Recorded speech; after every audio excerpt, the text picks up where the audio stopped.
6.25 전쟁이 일어난 지 71년째 되는 한국은 아직까지도 전 세계 유일한 분단 국가로 남아있습니다. 종전이 아닌 휴전 상태이고 언제 북한이 쳐들어올지 모르는 상황이기 때문에 한국은 매년 천문학적인 비용을 지출하며 국방력을 강화시키고 있는데요. 이런 불안함 속에서 많은 분들은 한국과 북한이 전쟁을 치르게 되면 어느 나라가 이길지 궁금해합니다. 최근 이 궁금증을 해소시켜줄 흥미로운 보고서 하나가 나왔습니다. 미국의 군사력 평가기관인 글로벌 파이어 파워 보고서에 따르면 대한민국의 군사력이 전 세계에서 6번째로 강하다는 평가를 받고 있습니다. 이는 인구와 병력, 무기, 국방 예산 등 48개 항목을 종합한 결과로 군사력 평가지수 0.1621점을 받았습니다. 오늘은 다른 나라들의 세계 군사력 순위를 알아보고 우리나라의 6위가 얼마나 대단한지 함께 살펴보도록 하겠습니다. 1위, 미국. 1위는 모두 예상했듯이 미국입니다. 큰 이변은 없었습니다. 미군은 규모와 질적인 측면에서 세계연합군을 홀로 상대할 만큼 압도적인 군사력을 보유하고 있다는 평가를 받고 있습니다. 우선 지난해 국방비 지출 추정치가 7,780억 달러, 하나로 890조 8,100억 원에 달하며 전 세계 국방비의 39%를 차지하는 세계 최대 국방비 지출국입니다. 전투기 1,956대, 헬리콥터 5,436대, 공격형 헬리콥터 904대, 탱크 6,100대, 무기차량 4만 대, 전투군함 92대, 잠수함 68대를 보유하고 있습니다. 2위, 러시아. 한때 미국과 양대 산맥을 이루었던 소련의 군사적 유산들을 모두 물려받은 러시아가 2위를 차지했습니다. 현재 러시아는 핵무기 보유량 1위 국가이며 미국과 마찬가지로 유인우주선, 우주도킹을 자력으로 할 수 있는 나라입니다. 미국 합창의장 마크 밀리가 러시아가 미국을 멸망시킬 수 있는 핵 능력을 가졌기 때문에 미국의 유일한 존재적 위협이라고 말할 만큼 강력한 군사력을 가지고 있습니다.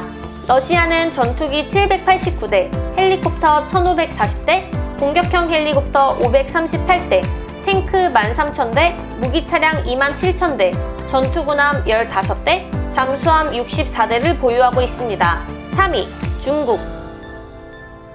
중국은 병력수로는 세계 최대 규모이며 세계 국방비 지출 순위도 미국에 이어 세계 2위입니다. 미국과의 깊어지는 패권 갈등과 지정학적 위기 등에 직면해 있는 중국은 지난 몇 년간 국방비 지출이 빠르게 늘어나고 있습니다. 중국 군비 지출의 가장 많은 부분이 무기 구매에 사용되고 있는 만큼 향후 무기 보유 경쟁력이 강화될 예정이라고 합니다.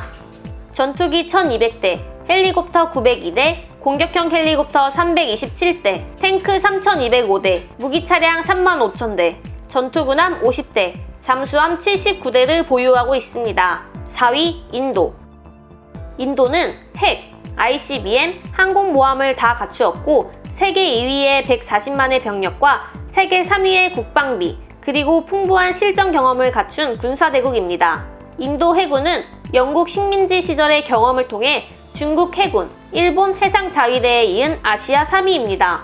또 파키스탄과 50년 동안 3차례에 걸친 전쟁을 벌여 풍부한 실전 경험을 갖추고 있으며 항공모함 운용 경험은 아시아 국가 중 최고로 길다고 합니다. 전투기 542대, 헬리콥터 775대, 공격형 헬리콥터 37대, 탱크 4,703대, 무기차량 10,000대, 전투군함 10대, 잠수함 17대를 보유하고 있습니다. 5위, 일본. 일본은 2차 대전 패전 이후 일본 헌법 제9조에 근거하여 군대를 보유할 수 없습니다. 자위대는 명목상으론 중군사 조직이면 군대가 아닙니다.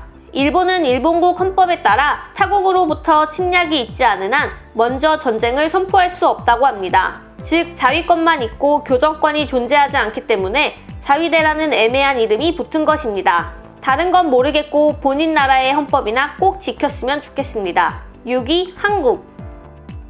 대한민국의 과거를 알고 전 세계 군사력 6위한 것을 알게 된다면 이건 1위감이 아닐까 싶은데요. 1950년 6.25 전쟁 당시 대한민국은 세계 최약소국 중 하나였습니다. 경제적, 군사적 어느 하나 제대로 갖추지 못한 상태였죠. 당시 북한이 소련제 T-34 전차 24대로 남침을 할 당시 국군은 단 한 대의 전차도 없었다고 합니다. 이게 말이나 되나요? 전쟁을 하는데 전차가 한 대도 없다니요. 하지만 현실이 그랬습니다. 문제는 육군뿐만이 아니었습니다.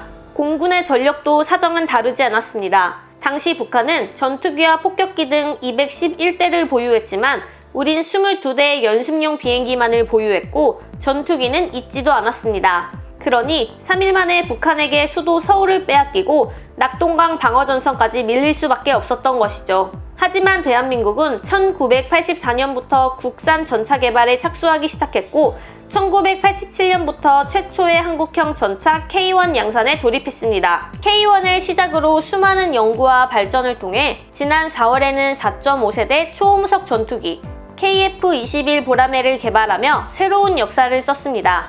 6.25 전쟁 당시 전차를 몸으로 막아섰던 한국이 세계적인 수준의 전차와 전투기를 보유한 군사 강국으로 발돋움을 한 것입니다. 스톡홀름 국제평화연구소의 2019년 세계무기 이전 경영 보고서에 따르면 한국의 무기 수출량이 2010년부터 2014년과 2015년부터 2019년 사이에 무려 143%나 증가해 무기 수출 성장률 1위를 차지했다고 발표했습니다.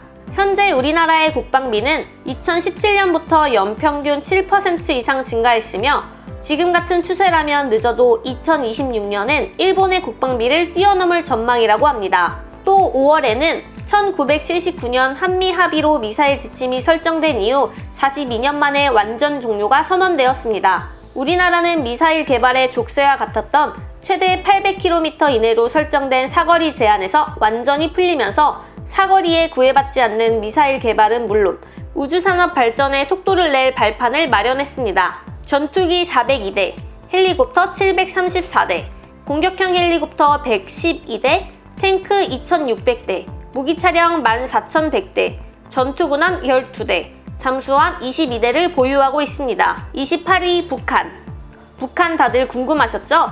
북한은 지난해 25위에서 3계단 내려갔습니다. 한국과 북한의 군사력을 비교했을 때 북한군의 상비 병력은 국군보다 2.3배 많고 야포와 방사포 등 일부 전력도 양적으로 우세한 것으로 평가되고 있습니다. 하지만 한국이 첨단 무기를 지속해서 확보 또는 개발하고 있는 것을 고려할 때 질적으로는 북한군을 압도한다는 것이 국군의 평가입니다. 전투기 458대, 헬리콥터 204대, 공격형 헬리콥터 204대, 탱크 6,145대, 무기차량 10,000대, 잠수함 36대를 보유하고 있습니다. 지금까지 세계 군사력을 살펴봤는데요. 우리나라의 세계 6위, 정말 자랑스럽지만 앞으로가 더 기대되기도 합니다.